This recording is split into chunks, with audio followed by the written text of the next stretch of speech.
복. 세상 어느 나라 사람들이든지 다 복 싫어하는 사람들 없습니다. 그죠? 복 싫어하는 사람 혹시 있습니까?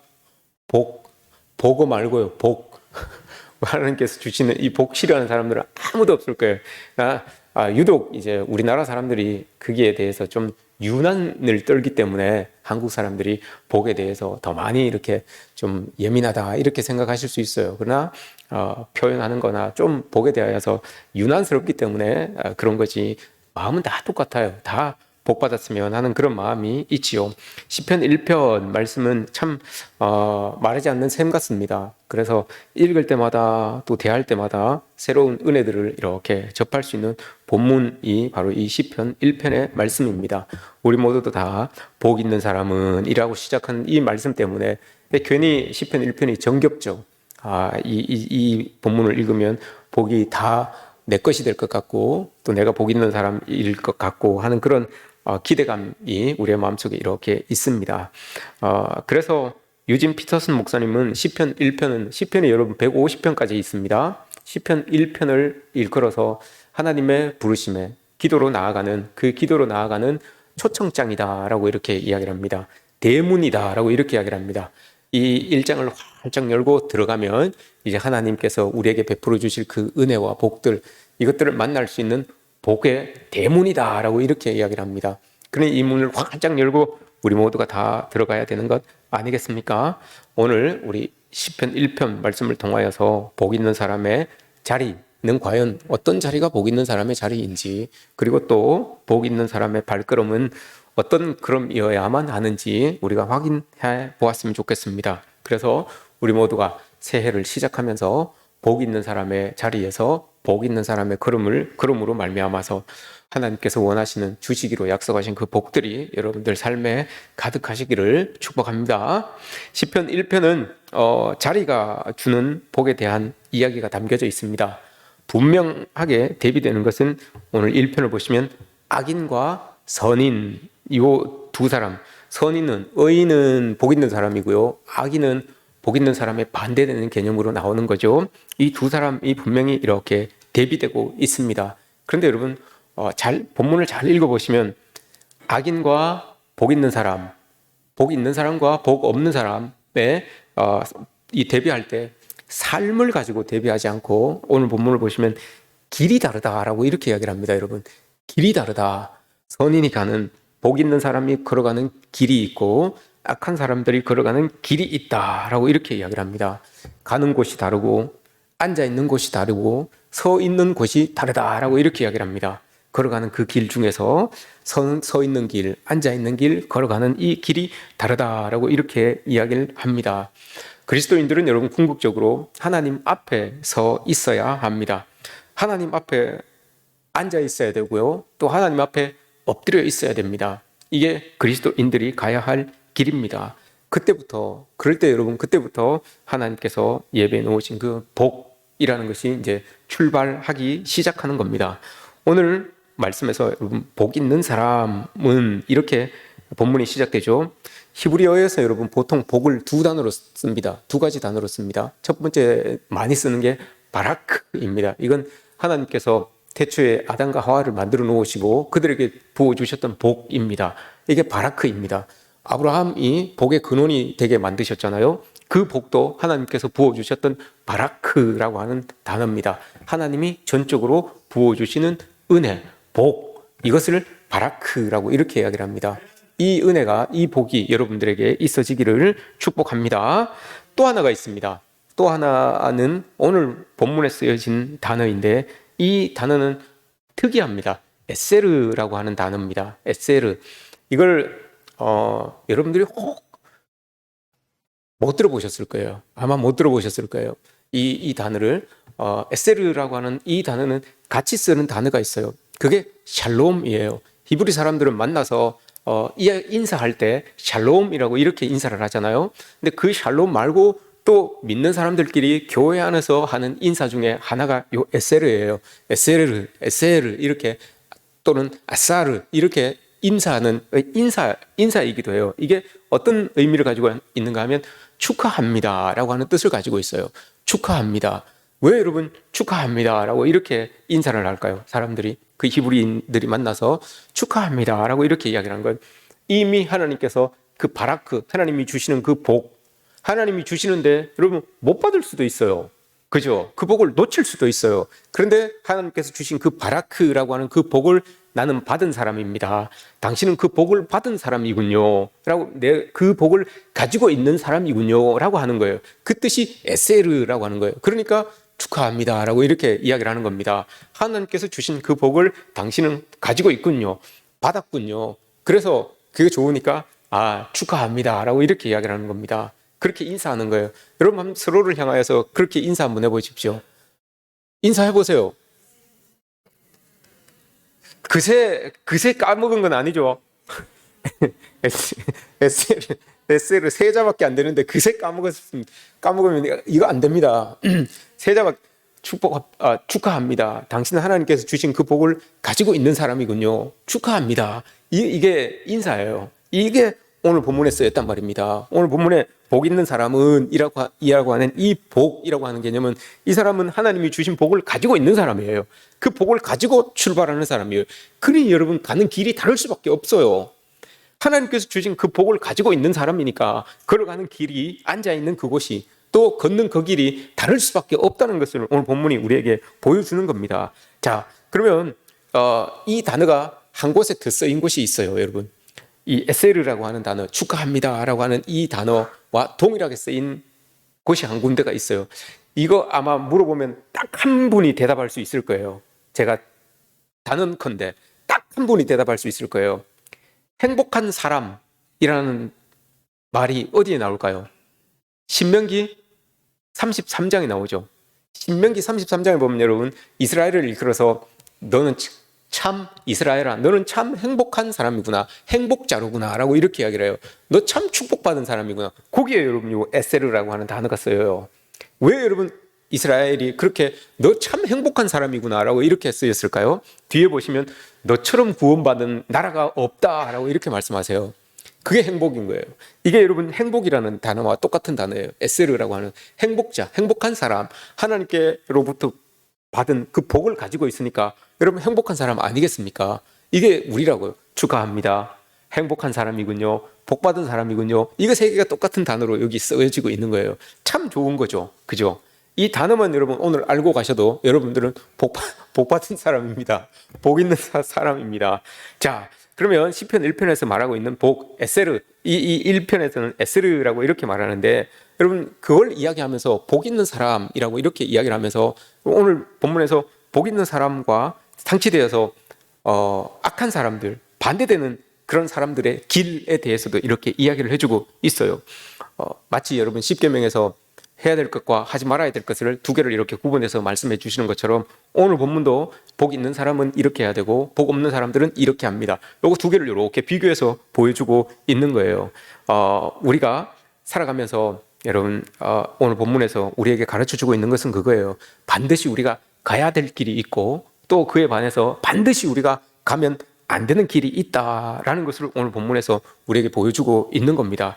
먼저 1절을 보시면 여러분, 악인들의 꾀를 따르지 아니하며 죄인들의 길에 서지 아니하며 오만한 자들의 자리에 앉지 아니하고 라고 이렇게 이야기를 하고 있습니다. 여러분, 악인들의 꾀, 여기에서 이야기하고 있는 여러분, 악인, 죄인, 오만한 자, 이 세 개가 여러분 다 똑같은 사람이에요. 한 사람을 이야기하는 겁니다. 한 사람이 하나님께로부터 멀어지기 시작하면 이런 모든 모습들을 다 갖추게 된다, 이 말이에요. 제일 처음에는 꾀를 따라서 행하는 거예요. 근데 이게 조금 더 커지게 되면 죄를 짓게 되는 거고요. 죄를 짓게 되면 그 죄로 인하여서 하나님 앞에 교만하고 오만한 자가 된다, 이거예요. 한 사람이 하나님으로부터 멀어지는 과정들, 얼마나 더 멀어지면 이렇게 될 수 있을까? 이걸 이제 1절에서 보여주고 있는 거죠. 그럼 여러분, 꾀라고 하는 거 이것만 알면 돼요. 이것만 우리가 조심하면 뒤에 것들, 죄의 자리에 나아가고 오만한 자의 자리에 나아가고 하는 것을 우리가 끊을 수가 있다는 거죠. 이 꾀만 잘 알면 돼요. 꾀가 여러분 뭘까요? 성경에서 이야기하고 있는 꾀, 악인의 악인들의 꾀를 따르지 아니하며라고 이렇게 말합니다. 이 꾀를 제일 잘 가르쳐 주는 곳이 여호수아 9장입니다, 여러분. 여호수아 9장 14절을 보시면 여호수아가 가나안 땅을 다 점령하고 나서 여리고를 점령하고 그 안에 있었던 이 이방 민족들을 다 제거를 합니다. 그 소리를 저 멀리에 있었던 기브아 사람들이 듣죠. 기브아 사람들이 듣고 와서 화친을 이야기합니다. 우리 가까이 있으면 가까이 있는 사람들은 이 여호수아가 다 이렇게 제거를 하니까 먼 곳에서 당신들 소문을 듣고 우리 하나님을 섬기려고 당신들과 화친하러 왔습니다. 이렇게 이야기를 해요. 그때 여호수아가 여러분 9장 14절을 보시면 하나님께 묻지 아니하고라고 나와요. 하나님께 묻지 아니하고 화친을 떡 해버려요. 그게 여러분 꾀예요. 꾀. 하나님께 묻지 아니하고, 그게 성경에서 이야기하고 있는 꾀입니다. 하나님께 묻지 아니하고 살아가는 그 인생들이 여러분 악인의 꾀에 빠지기 쉬운 인생이에요.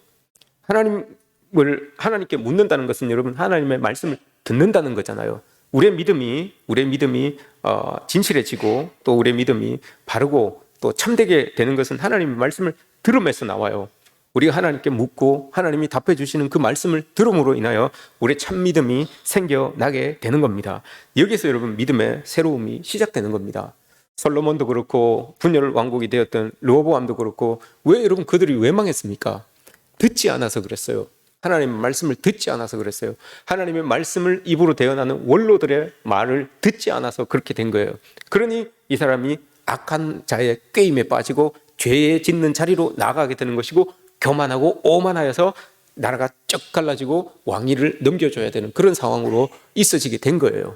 이게 오늘 이야기하고 있는 의인이 따르지 말아야 할 악인의 꾀예요. 악인의 꾀는 여호와께 묻지 아니하는 것, 하나님의 말씀을 듣지 아니하는 것, 이게 악인의 꾀다라고 이렇게 말씀을 하는 겁니다. 하나님의 말씀을 듣지 아니하면 여러분 내 속에 있는 나의 이성이, 나의 지혜가 작동하여서 내 길대로 내 원하는 대로 가려고 할 수밖에 없어요. 그러면 그 마음대로 가다 보면 죄의 길을 갈 수밖에 없고, 죄의 길을 가게 되면 당연히 오만해질 수밖에 없습니다. 교만해질 수밖에 없습니다. 이 길로 쫓아가지도 말고 서지도 말고 우리는 앉지도 말아야 돼요. 우리가 서 있어야 되는 그 자리, 앉아 있어야 되는 그 자리, 우리는 명심해야 돼요. 나는 안 그럴 자신 있습니다. 안 그럴 자신 있습니다. 여러분 그렇게 말하지만 그게 쉽지 않아요. 하나님의 말씀을 듣지 아니하면 세상 소리가 분명히 들려와요. 내 마음의 소리가 여러분 분명히 들려와요. 그래서 그 말을 따라서 발걸음이 나도 모르게 움직여지게 되는 것을 우리는 느끼게 됩니다. 아담이 여러분 그랬잖아요. 아담이 하나님께서 묻잖아요. 아담아 너 어디 있느냐? 네가 지금 어디에 있느냐라고 이렇게 묻잖아요. 몰라서 묻는 거 아니라고 그랬어요, 여러분. 그죠? 이 아담이 하나님과의 관계가 이렇게 멀어져 있기 때문에 두려웠던 거예요. 자기의 부끄러움도 보이고 두려웠던 거예요. 그래서 숨었던 것 아닙니까? 우리가 하나님의 말씀을 듣지 않으면 이런 일들이 우리에게도 분명히 생겨나요. 그래서 하나님은 늘 우리에게도 이런 말씀을 던져요. 아담에게 던졌던 그 질문, 야, 너 어디 있느냐? 너 어디 있느냐? 이거 자꾸 던져요. 하나님과의 관계를 자꾸 개선하라는 거예요. 자꾸 멀어지지 말고 너 지금 서 있는 곳이 어딘지 한번 확인해 봐라. 멀어져 있으면 또 당기고 멀어져 있으면 또 하나님 앞으로 나오고 이 말씀이에요. 그게 하나님의 말씀을 들음으로부터 나온다라고 하는 것을 우리는 명심해야 됩니다. 사람은 행하는 것으로도 자기의 선행을, 자기가 옳은 것을 이렇게 나타낼 수 있지만, 좋은 모습을 보여줄 수 있지만, 행하지 않는 것으로 인하여서도 내가 선한 사람입니다, 나는 좋은 사람입니다 라고 이렇게 복된 사람입니다 라고 보여줄 수가 있어요. 꼭 좋은 것들을 행해야만 저 사람이 좋은 사람이구나 이렇게 하는 것이 아니라 행하지 않음으로 인하여서도 저 사람 참 선한 사람이구나 라고 이렇게 우리가 알 수가 있어요. 왜냐하면 여러분 좋음이라고 하는 것은 항상 나쁨을 통해서 이 좋음이 유지되는 거잖아요. 좋음이라고 하는 것은 이 비교가 되니까, 나쁜 것과 비교가 되니까 저게 좋은 거구나 라고 이렇게 우리가 이야기할 수가 있는 거잖아요. 내가 무슨 일을 하지 않느냐, 또 어디로 걸어가지 않느냐, 이게 중요하다는 거예요, 여러분. 그것을 통하여서도 우리가 하나님의 사람이라는 것을 보여줄 수가 있다는 거예요. 꼭 하나님의 길로 가야지만 하나님의 사람이구나 이걸 보이는 게 아니라, 다른 세상 사람들이 다 가는 그 길을 안 감으로 인하여서도 저 사람이 왜 저 길을 안 갈까 보니까 하나님을 따르는 사람이구나, 이걸 사람들에게 느끼게 할 수 있다는 거예요. 이걸 오늘 1절에서 말씀해 주고 있는 겁니다. 걷지 말아야 할 길, 이거부터 여러분 오늘 하나님께서 가르쳐 주잖아요. 복 있는 사람은 이렇게 가야 됩니다라고 가르쳐 주는 것이 아니라 먼저 가지 말아야 될 것을 먼저 가르쳐 줘요. 그러니까 여러분, 행해서 좋은 것들을 드러내는 것보다 행하지 않음으로 좋은 것을, 내가 선한 사람입니다, 드러내는 것을 오늘 1절에서 보여주는 거예요.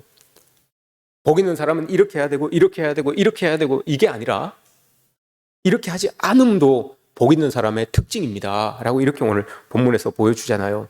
하나님과 멀어지는 방향으로 여러분 우리는 발전하면 안 됩니다. 하나님의 말씀이 자꾸 끊어지게 되면 조금, 오늘은 한 발짝 하나님과 멀어졌는데 또 좀 지나다 보니까 한 100m 정도 떨어져 있고, 또 좀 지나니까 한 1km 정도 떨어져 있고, 이렇게 되면 안 된다는 거예요. 오늘 1절에서 보여주는 말씀이 그거예요. 꾀를 따르게 되고 서게 되고 그 자리에 서게 되고 걷게 되고 앉게 되고, 이런 일들이 우리에게서 있어지게 된다라고 하는 것을 보여주는 겁니다. 여러분, 이게 쉬운 것 같죠? 안 가는 게, 안 가면 되죠. 그게 안 가면 되죠. 이런 게 쉬운 것 같죠? 이게 쉽지 않아요, 여러분. 우리가 모르겠어요. 여러분들도 그런 경험이 있으신지 모르겠는데, 옛날에는 여러분, 그 야시장이나 이런 것들이 있었잖아요. 막 동네에 막 시장이 이렇게 들어와서 밤에 막 장사하고 그런 것들이 있었잖아요. 그게 보면 꼭 빠지지 않고 있는 게 꼭 야바이가 있어요. 그죠? 야바이가 있어요. 그러면 제일 처음에는 막 그러잖아요. 막 사람들이 모여 있고 막 돈 넣고 돈 먹기, 막 1,000원 내고 10,000원 가져가세요. 막 이렇게 하잖아요. 그럼 들려요. 그게 소리가 이래 들려요. 그럼 멀찍이서 이렇게 보죠. 멀찍이서 이렇게 보면서 여러분 뭔 생각합니까? 막 이렇게 해서 저 두 번째인데, 저 세 번째에 있는데, 그럼 또 멀리서 보면 또 그게 맞아요. 또 그죠? 멀리서 딱 하면서 세 번째 딱 하면 또 그 안에 공이 들어있어. 맞아요. 내가 그렇으면 내가 땄을 텐데, 이렇게 이야기를 해요. 그런 마음이 있죠. 근데 조금 있어 보면 그 안에 이렇게 들어가 있어요. 그 안에서 멀찍이서 구경하다 또 좀 지나면 그 안에 사람들 이렇게 무리 가운데서 이렇게 지켜보고 있어요. 막 지켜보고 있는데 거기서도 맞추죠. 두 번째 있는데 딱 있어요. 또 좀 지나면 어떻게 됩니까? 자기가 이제 하고 있는 거예요. 맞습니까? 틀리죠. 다 틀리죠. 틀려요. 이게 여러분, 악인의 길이 이런 거예요. 안 할 것 같죠. 안 빠질 것 같죠. 우리도 모르게 그렇게 된다고요. 우리 아이들도 그래요. 우리 아이들도 어디 여행을 가다가 여러분, 저도 그렇고요. 이렇게 가다가 그 휴게실에 들르면 인형 뽑는 거 있잖아요. 그죠? 인형 뽑는 거. 막 아이들이 줄 서서 인형 뽑으면 이렇게 하면 될 것 같은데, 이렇게 하면 될 것 같은데, 아주 그죠? 뒤에서 훈수는 잘 둬요. 근데 조금 있으면 가서 이제 이렇게 봅니다. 무슨 인형이 있는지, 뭐가 뽑히는지, 어떤 걸 잘 뽑는지 봐요. 그러다 조금 있으면 자기가 하고 있어요, 그걸. 근데 그게 뽑힙니까? 안 뽑혀요. 나오면서 하는 말이 뭐예요, 여러분? 그 돈 가지고 가서 샀을 걸. 이렇게 이야기를 합니다. 그죠? 한 5,000원, 한 10,000원 넣고도 하나도 못 건지니까 그거 가지고 가게 들어가서 5,000원짜리, 10,000원짜리 사고 나오는 게 더 빠른 거예요. 이게 여러분, 우리 그렇게 제가 극단적으로 비유를 했지만 오늘 복 있는 사람들이 경계해야 되는 게 이런 거란 말입니다. 봄이면 악한 것들이 여러분 이렇게 보면 보여요. 저게 내가 안 할 수 있겠지.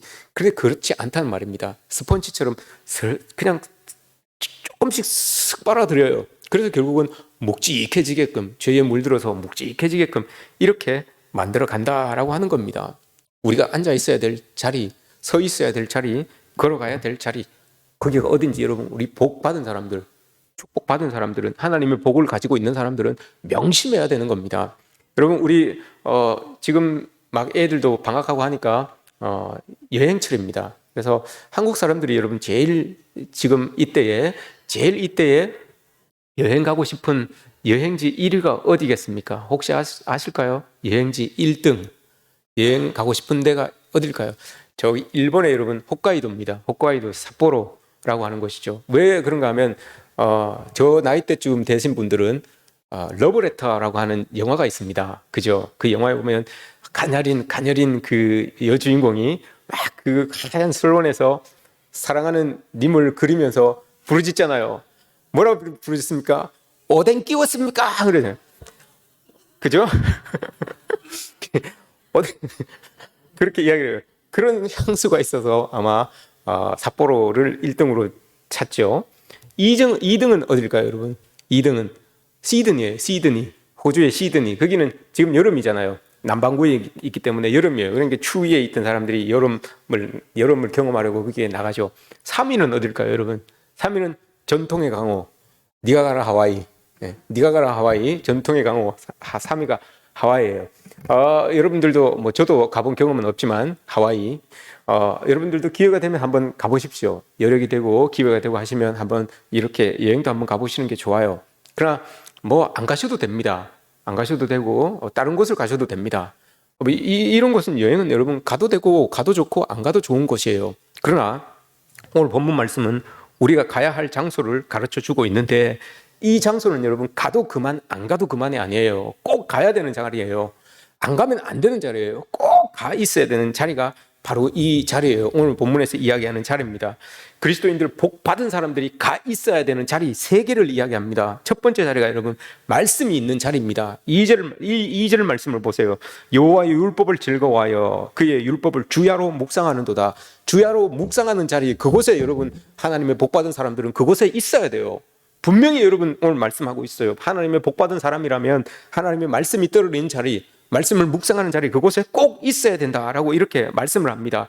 두 번째 가 있어야 되는 자리는 신앙의 뿌리를 내리는 시냇가, 신앙의 뿌리를 내리는 시냇가, 거기에는 꼭 있어야 된다라고 이렇게 말씀하세요. 그리고 한 자리가 더 있습니다. 5절 예배를 아름답게 드리는 의인들의 모임, 예배의 장소, 그곳에 꼭 가 있어야 된다라고 이렇게 말씀을 하고 있습니다. 이곳을 여러분 어디 공간으로 따질 수는 없지만 이걸 통틀어서 하나님 앞이라고 이렇게 이야기를 합니다. 하나님 앞은 내가 하나님 말씀 보고 예배 드릴 수 있고 기도할 수 있고 하는 곳이 하나님 앞이에요. 비단 성전만을 이야기하는 것이 아니라 집에서도 하나님 말씀 붙들고 기도하고 예배 드리고 하면 그곳이 하나님의 앞이에요. 그러니 그곳이 오늘 말씀에서 이야기하고 있는 주야로 묵상하는 자리가 될 수 있고 시냇가가 될 수 있고 의인들이 모여있는 모임의 자리가 될 수 있는 거예요. 그런 자리에 우리는 꼭 가 있어야 된다라고 이렇게 말하는 겁니다. 오늘 본문을 여러분 잘 보시면 어거스틴 2절 말씀을 보시면 여러분 오직 여호와의 율법을 즐거워하여 그의 율법을 주야로 묵상하는도다라고 이렇게 말합니다. 주야로 묵상, 주야를 이건 어거스틴은 여러분 이렇게 번역을 했습니다. 주야를 가지고 밤낮이잖아요. 밤낮. 우리는 밤낮으로 이렇게 해석을 하잖아요. 근데 어거스틴은 행복할 때나 괴로울 때나 이렇게 해석을 합니다. 행복할 때나 괴로울 때나 하나님의 말씀을 묵상한다라고 이렇게 말하고 있어요. 왜 여러분 행복할 때나 괴로울 때나 하나님의 말씀을 묵상하는 자리로 우리가 나아가야 될까요? 그 말씀 앞에 있잖아요. 여호와의 율법을 즐거워하여 율법을 묵상한다라고, 즐거워하여라고 이렇게 이야기를 합니다. 하나님의 말씀이 즐겁대요. 하나님의 말씀을 묵상하니까, 하나님의 말씀을 너무 즐거우니까 안 나갈 수가 없어. 행복할 때도 근심이 되고 곤고할 때도 하나님의 말씀을 묵상하는 거예요. 왜 즐거울까요, 여러분? 여기에서 즐겁다라고 하는 말을 새벽에 여러분 한번 새벽에 이렇게 나오시면 제가 꼭 설교 준비를 목요일 날 마쳐요. 그럼 목요일 날 마치면 꼭 그 주일에 해야 할 설교에 대해서 조금 제가 스포를 합니다. 조금 알려드려요, 새벽 기도 때. 또 희한하게 본문이 또 비슷하게 맞아요. 그때 목요일 날 마치는데 새벽 기도 나오신 분들은 아마 아실 거예요. 여러분 즐겁다라고 하는 뜻이 뭐라고 했습니까? 새벽 기도 나오신 분들 손 들어보세요. 그럼 시킬까 봐 또 손을 못 들어요. 그죠? 즐겁다가 무슨 뜻이라고 했습니까? 즐겁다라고 하는 말이 원래는 나팔이라고 하는 뜻이에요. 나팔이라고 하는 뜻으로 유빌라테라고 했죠. 이제 생각나십니까? 새벽기도 나오신 분들 생각나십니까? 유빌라테라고 했어요. 유빌라테, 나팔인데 즐거움이에요. 근데 이 즐거움이 희년을 이야기하는 겁니다. 이 나팔은 희년 때 부는 나팔이에요. 희년은 이스라엘의 50년 주기로 돌아오는 회복의 해잖아요. 그죠? 모든 것들이 다 돌아가는 해예요. 그때는 나팔을 빵 불어요. 그러면 그 나팔 소리를 들으면 모든 사람들이 다 원위치 되는 거예요. 종들도 노예들도 거기에서 다 풀려나요. 자유자가 되는 거예요. 내 땅도 다 돌려받는 거예요. 내가 빚지고 있었는데 그것도 다 탕감받는 거예요. 아주 자유함을 얻는 그 시기, 그때가 희년이에요. 그때 이 나팔이 쫙 불려지는 거예요. 주빌라테 나팔이 쫙 불려지는 거예요. 근데 하나님의 말씀이 여러분 그렇다는 거예요. 하나님의 말씀을 내가 묵상하고 있으니까 내가 회복되고 내가 모든 것이 다 내 원위치로 다 돌아가는 거예요. 그러니 즐거운 거 아닙니까? 그래서 이 사람이 오늘 시인이 율법을 즐거워하여 하나님의 말씀이 즐거울 수밖에 없는 거예요. 다 나의 원 위치로 다 깨진 영혼들, 상한 심령들, 병든 몸들 이게 다 하나님의 말씀으로 인하여 원 위치로 돌아가니까 내 영혼에 하나님의 그 신인의 나팔 소리가 빵빵 울려 퍼지는 거예요. 이 말씀을 통하여서. 그러니 여러분 이 말씀이 즐거울 수밖에 없는 거죠. 이 말씀을 붙들고 사는 거예요. 그래서 즐거운 거예요. 그리고 나서 이 즐거운 데만 그치는 것이 아니라 주야로 행복할 때나 공부할 때나 말씀을 묵상한다라고 이렇게 말합니다. 묵상이라고 하는 것은 어떤 개념을 가지고 있습니까, 여러분? 묵상이라고 하는 것은 두 가지 의미가 원래는 합쳐진 개념이에요. 첫 번째 개념은 우리도 잘 알고 있어요. 이건 히브리 사람들에게 랍비 교부들이 가르쳐 주는 거예요. 여러분들은 묵상을 이렇게 하십시오라고 할 때 가르쳐 주는 그 개념이 있는데 그게 레위기에 나와요. 레위기에 보면 여러분 하나님 앞에 제물을 드릴 때에 부정한 짐승과 정한 짐승 이렇게 가르잖아요. 그 기준이 여러분 뭡니까? 여러 가지가 있는데 여러 가지가 있죠. 정한 짐승은 이렇고 부정한 짐승은 이렇습니다 라고 이렇게 이야기할 때 기준이 있어요. 그 기준 중에 하나가 되새김질입니다. 되새김질. 그죠? 되새김질을 해서 곱씹고 넘겼다가 또 곱씹고 넘겼다가 또 곱씹고 이거예요. 이걸 하는 건 정한 짐승이고 그걸 하지 않는 것은 부정한 짐승이다라고 이렇게 이야기를 합니다. 묵상이라는 개념 안에 그게 있어요. 곱씹고 곱씹고 곱씹고 하는 거예요. 그런데 여기에 하나가 더 들어가 있어요. 한 의미가 더 들어가 있습니다. 그럼 뭔가 하면 이사야 43장 41장에 보시면 여러분 사자가 뭔가를 이렇게 먹이를 쿵 잡고 어르렁거린다라는 표현이 나와요. 이사야 41장에 보면 사자가 먹이를 딱 잡고 어르렁거리다라고 하는 그 의미가 포함되어 있어요. 그래서 사자가 베드로전서 5장에 보면 여러분 사자가 나오죠. 사자가 삼킬 자를 찾아서 두루두루 돌아다닌다고 했어요. 사자가 왜 어르렁거리겠습니까, 여러분? 사자가 우는 이유가 뭐겠습니까? 배불러서 울겠습니까? 배고파서 울겠죠. 뭐 먹을 것 없나, 잡아먹을 것 없나 싶어서 돌아다니면서 어르렁 하면서 돌아다니는 거예요. 하나님의 말씀을 묵상할 때 여러분 이런 심정으로 하나님의 말씀을 대하라는 겁니다. 뭐 먹을 것 없나, 배가 고파서 곧 죽을 것 같은데 뭐 먹을 것 없나, 이런 마음을 가지고 어르렁 거리면서 딱 나타났어요. 그러면 꽉 물으라는 거예요. 꽉 물고 그걸 먹는 거죠. 그 먹고 난 다음에 곱씹고 되새김을 하는 거예요. 곱씹고 이게 묵상이라는 거예요. 하나님 말씀을 여러분 우리가 이렇게 상고하면서 과연 하나님께서 나에게 어떤 은혜를 주실까, 뭔가 주시면 탁 받아 먹을 수 있는 그런 마음을 가지고 여러분 어르렁 그리면서 하나님 말씀을 보는 거예요. 오늘 돌아가셔서 그러십시오. 옆 사람이 우리 부인이 여러분 말씀을 읽으면서 어르렁 거려도 가만히 계세요. 여러분 읽으면서 어르렁 이렇게 가만히 괜찮아요. 딱 묻고 물고는 그걸 먹는 거예요. 그게 묵상이에요. 그래서 그걸 곱씹고 하면 그게 에너지가 되는 거잖아요. 그 힘으로 가지고 살아가는 거예요. 그 능력을 가지고 살아가는 겁니다. 이게 여러분 우리 영혼을 채워주는 거죠. 우리 영혼을 그렇게 곱씹은 것들이 에너지가 되어서 우리 영혼을 이렇게 채워주면 우리 영혼이 살찌는 거예요. 그럼 어느 정도 무게가 이렇게 잡히잖아요. 그렇지 않은 사람이 여러분 악인이에요. 악인의 특징 중에 하나가 뭡니까, 여러분? 가벼운 거예요. 오늘 본문 말씀을 보시면 악인의 특징은 오직 4절을 보시면 바람에 나는 겨와 같도다. 가벼우니까 그런 거예요. 무게가 안 잡히니까 그런 거예요. 하나님의 말씀을 먹고 소화시켜서 내 영혼을 살찌우면 어느 정도 무게가 잡혀서 여러분 우리는 겨처럼 휠휠 날아다니지 않아요. 어느 정도 무게가 딱 잡혀서 판단할 수 있고 결정할 수 있어요. 근데 악인들은 그렇지 않아요. 하나님의 말씀으로 인하여 잡아주는 무게가 없기 때문에 날아다녀요.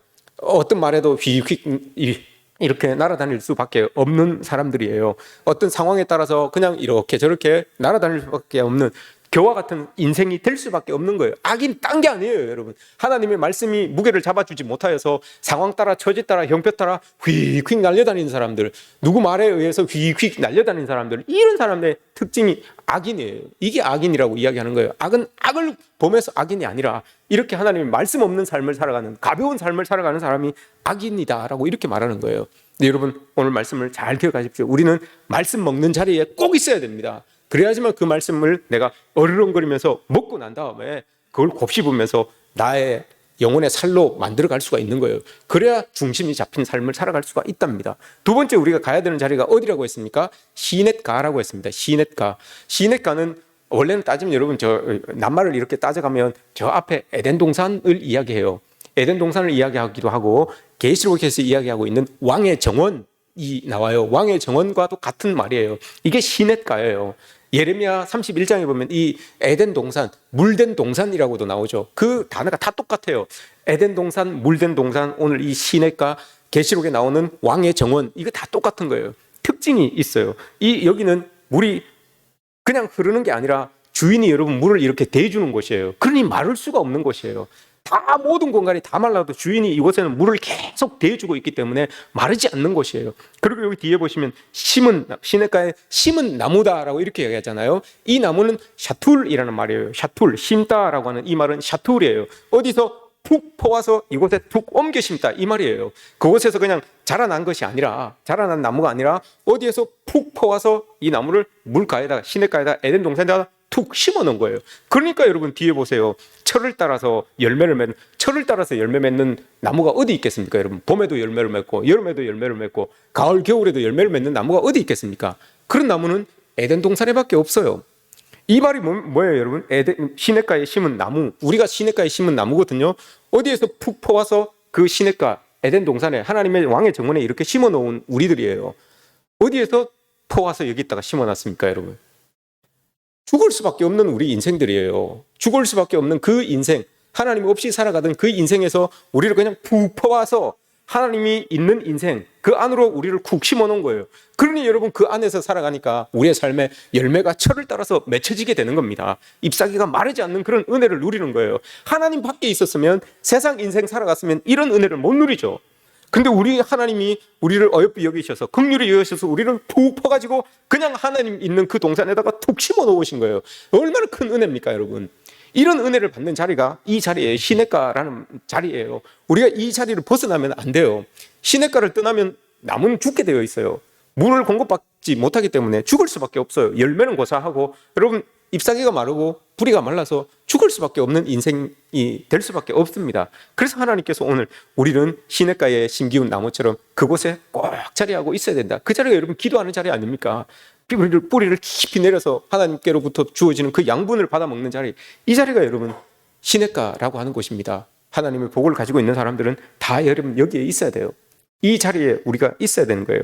하나님에 대하여서 전적으로 여러분 우리는 의지하고 시냇가에 심기운 나무처럼 정말 하나님이 주시는 은혜 가운데 우리가 살아가야 되는 겁니다. 그리고 마지막으로 이야기하는 것이 의인의 모임입니다. 의인의 모임. 이 의인의 모임이라고 하는 것은 예배의 자리입니다. 겸손의 자리입니다. 교회로 본다면 이 의인들이 모여있는 이 자리, 의인들이 모여있는 이 자리에서 여러분들은 어디에 앉고 싶으십니까? 의인들이 모여있는 의인의 모임이 있어요. 이게 다 의인의 모임이잖아요. 여러분들이 지금 의인의 모임에 와 있어요. 의인의 모임 중에 여러분들은 어느 자리에 있기를 원합니까? 그걸 오늘 말씀하고 있는 겁니다. 의인의 모임 중에 겸손의 모임, 겸손의 자리 중에서 여러분 우리가 있어야 될 자리는 제일 낮은 자리입니다. 낮은 자리, 낮다고 생각하는 자리, 그 자리에 우리가 있어줘야 되는 거죠. 사도 바울이 여러분 이렇게 이야기를 합니다. 고린도전서 4장에서 우리가 있어야 될, 우리가 다 하나님의 부름을 받은 사람인데, 또 세상 밖에서 볼 때는 우리가 다 하나님의 제자들인데, 하나님의 사도들인데, 세상 사람들이 봤을 때 저 사람들이 다 교회 다니는 사람들인데 교회 안에서 우리가 있어야 될 자리가 어디이냐? 고린도전서 4장 9절에서 이야기합니다. 우리가 있어야 될 자리는 끄트머리다라고 이렇게 이야기를 합니다. 끄트머리. 제일 나서서 영광받는 자리도 아니고 막 사람들에게 칭찬받는 자리도 아니고 끄트머리. 세상 사람들은 우리를 봤을 때 야, 저 사람들 제자구나, 사도구나 이렇게 다 평가를 해준대요. 그러나 교인들이 모여있는 이 자리 안에, 의인의 모임 안에서는 우리가 있어야 될 자리가 끄트머리다라고 이렇게 말합니다. 우리가 있어야 될 자리는 여러분 이런 자리입니다. 삼국지에 보면 여러분 유비의 책사 제갈량이 나오죠. 제갈량이 평생에 자기가 마음속에 가지고 있었던 그 모든 이 일들을 행할 때 자기가 마음속에서 가지고 있었던 지혜 중에 가장 중요한 것을 하나 꼽고 있는 게 있어요. 그게 뭔가 하면 궁신접수입니다. 궁신접수. 이게 무슨 뜻인가요, 여러분? 아무리 반짝이는 찻잔, 아무리 보석 찻잔을 가지고 있어도 차를 마시기 위해서는 주전자보다 낮게 있어야 된다 이 말이에요. 주전자가 항아리로 만들든 때로 만들든 간에 보잘것없는 주전자에 차가 담겨 있어도 내가 차를 마시기 위해서 찻잔이 들고 있는데 이 찻잔이 여러분 금으로 만든 거든지 은으로 만든 거든지 아주 귀한 찻잔이에요. 이 찻잔을 여러분 높이 들고 있으면 차를 마실 수 없다는 거예요. 내려야지만 주전자가 부어서 그 차를 마실 수 있는 것 아닙니까? 하나님의 은혜도 여러분 마찬가지입니다. 우리가 의인의 모임에서 낮은 자리에 있을 때 하나님 부으시는 그 은혜를 우리가 가득 담아서 마실 수가 있는 겁니다. 높은 자리에 올라가면 여러분 못 마십니다. 하나님의 은혜 못 마십니다. 담지도 못합니다. 그러니 우리가 오늘 말씀에서 이야기하는 것처럼 우리는 가 있어야 될 자리가 있습니다. 우리가 꼭 가 있어야 될 자리, 하나님의 말씀을 들을 수 있는 자리, 그 말씀을 붙들고 기도할 수 있는 자리, 그 기도하면서 같이 함께 기도하면서 하나님 앞에 영광 돌릴 수 있는 그 자리, 의인의 모임이 있는 그 자리에 우리 모두가 다가 있어야 된다라고 이렇게 오늘 말씀하고 있습니다. 여러분, 우리 모두가 새해를 시작하면서 이런 자리를 여러분들이 꼭 점령하고 있기를 원합니다. 하나님이 복 주시마 약속하신 그 복을 받아 누리고 있는 우리입니다. 그 복을 계속해서 가지기를 원하시고 잃지 않기를 원하신다면 오늘 말씀하셨던 것처럼 시냇가로 여러분 나가시기 바랍니다. 말씀을 묵상하면서 살아갈 수 있는 그 자리로 나가시기 바랍니다. 의인의 모임 중에 나오시기 바랍니다. 그래서 그곳에서 함께 하나님의 말씀을 기뻐하며 즐거워하며 그것으로 인해 복 받을 수 있는 그런 우리 모두가 되시기를 주님의 이름으로 축복합니다.